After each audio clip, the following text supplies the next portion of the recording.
Assalamualaikum warahmatullahi wabarakatuh dan salam sejahtera para penonton yang dikasihi sekalian. Hari ini kita amat bertuah kerana kita akan bersama dengan salah seorang jutawan dalam industrinya. Nak tahu siapa? Jom kita saksikan. Hai, nama saya Zelmi Yusof. Saya adalah CEO kepada BYJ Berhad tahun 2014. Alhamdulillah saya telah berjaya melahirkan beberapa orang jutawan. Dan hari ini setiap bulan secara purata sejumlah hampir 200 orang usahawan dalam syarikat saya mempunyai pendapatan yang konsisten antara RM30,000 sehingga RM180,000 setiap bulan. Dan saya menjangkakan pada tahun 2015 ini paling tidak pun sekurang-kurangnya 20 orang jutawan akan dapat dilahirkan lagi. Jadi anda di luar sana, saya pelawar untuk bersama dengan saya.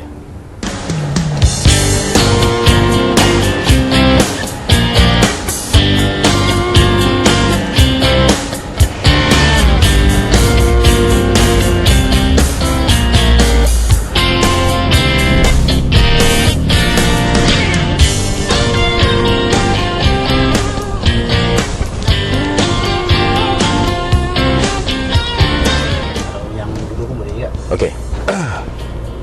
Saya asalnya dulu masa habis sekolah tengah tunggu SPM, saya bekerja dengan kilang kasut bata di Jalan Kapal Kelang. Kerja saya dulu buat kotak kasut. Hari-hari buat kotak, hari-hari buat kotak kasut sampai dah lenguh tangan. Malam saya buat part time. Buat part time packing hamper. Alright, selepas tu saya sambung belajar, saya ambil diploma account. Habis belajar saya kerja dengan audit firm buat account. Itulah mulanya saya mula minat berniaga. Bila saya buat account, saya nampak asyik kira duit orang, untung RM100,000, untung RM10,000, untung juta. Kita nak jadi apa? Gaji tu jam baru RM400, RM400 ke RM450 lebih kurang tu. Jadi saya ambil keputusan untuk berhenti kerja dan saya jadi salesman. Okey. Pada tahun 1992 lah saya mula menjinakkan diri dalam bidang jualan. Dan yang pertama saya buat adalah jualan langsung. Saya jual perfume. So kerja, belajar ambil diploma account, alright, gaji RM400.5. Tapi saya buat direct selling ketika tu. Bulan pertama income saya ingat lagi lebih kurang RM60 lebih. Tapi bulan kedua dah mula mencecah RM1,000 lebih. Bila jual dapat duit, saya sedap. Jual dapat untung, dapat duit, saya sedap. Itulah dari situlah mulanya sampailah hari ini. Saya tak pernah kerja dengan orang. Saya terus independent, saya berniaga. So dalam pengalaman berniaga tu, saya macam-macam saya dah buat. Orang kata jual sate saya dah buat, jual otak-otak pun saya pernah buat, jual burger pun saya pernah jual, jual seluar, jual kasut, jual baju bandel, jual apa saja. Pendek kata, asal saja tu barang saya jual dapat duit, saya balun, saya tak kira. Janji saya dapat duit. Dan saya puas. Cerita 4 tahun yang lalu merupakan antara kisah yang paling teruk dalam hidup saya, yang mana saya hilang punca pendapatan, saya hilang punca perniagaan, saya tidak punya apa-apa. Itu tidak langsung mematahkan semangat saya kerana saya tahu apa yang sedang saya lalui itu adalah satu ujian yang Tuhan nak bagi kepada saya. Okey. Apabila Tuhan menguji kita dengan sepedih-pedihnya dan kita mengenali itu adalah ujian daripadanya dan kita terima dengan redha sambil kita meminta kepadanya supaya dia memberikan jalan dan membuka jalan rezeki kepada kita, saya percaya insya-Allah satu hari akan dapat. Jadi 4 tahun yang lalu merupakan kisah pedih bagi saya. Sampai nak makan pun tak ada duit, kereta pun tak terbayar, rumah pun tak terbayar, tuan rumah pun nak suruh saya keluar daripada rumah. So apabila dapatnya satu ilham untuk menubuhkan satu perniagaan saya dengan rakan kongsi saya. Okay, beliau adalah seorang kawan yang berbangsa Cina. Nama dia adalah Mr. Kenny Yang. He's a very good person. Saya menyampaikan apa idea-idea yang ada kepada beliau untuk kita mencipta sebuah perniagaan. Dari situlah mula saya bertatih merangkak perlahan-lahan. Dan apa yang saya miliki pada hari ini sebenarnya adalah benda yang bukan satu perkara yang saya dapat gambarkan. Benda itu datang dengan begitu cepat. Kalau kita berniaga ni sekadar berniaga, kita berniaga pun main-main, tak serius, kejap buka kedai, kejap tutup kedai.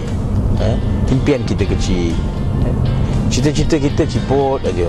Orang lain berniaga boleh jadi kaya raya, tapi kalau kita berniaga sekadar main-main, saya nasihatkan simple je lah, tak payahlah berniaga, buang masa je.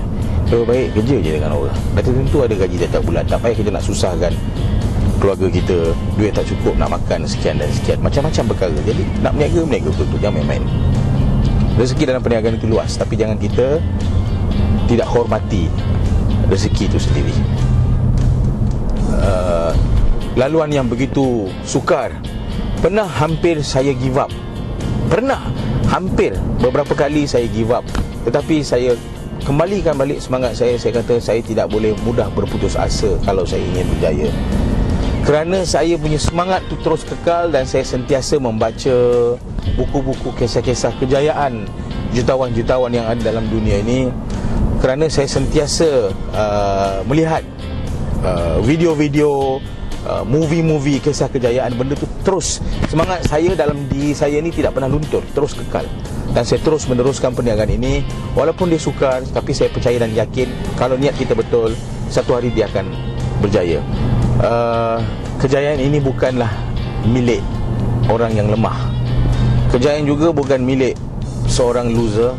Kejayaan bukan milik orang-orang yang mudah patah semangat, tetapi kejayaan ini adalah hak milik mutlak mereka yang berani untuk berubah, berani untuk menjadi kaya dan kekal semangat dan yang cekal. So, kalau kita lihat orang-orang yang berjaya, bukan semuanya datangnya daripada golongan-golongan para hartawan ataupun jutawan. Mereka juga lalui proses yang susah. Jadi cuba kita tengok kenapa mereka berjaya. Simple saja. Tips nak jadi seorang jutawan ataupun berjaya dalam perniagaan, kena ikut cara bekerja mereka yang berjaya. Jangan ikut cara bekerja mereka yang gagal. Kerana orang-orang yang gagal tidak membantu kita. Salah satu punca, antara punca lah kenapa usahawan itu gagal. Pertama, malas. Kedua, berusaha tu tidak konsisten. Sekejap rajin, sekejap malas, sekejap buka kedai, sekejap tutup kedai. Ketiga, hati tu lembik, jiwa tu mudah patah semangat. Baru diuji dengan kepayahan, kesusahan, baru dapat penolakan ataupun klien ataupun customer reject, dah down. So bagi saya, orang-orang yang mudah putus asa ni sebenarnya mereka memang tidak layak untuk berniaga. So kalau you nak berniaga, you pastikan jati diri you betul-betul kental.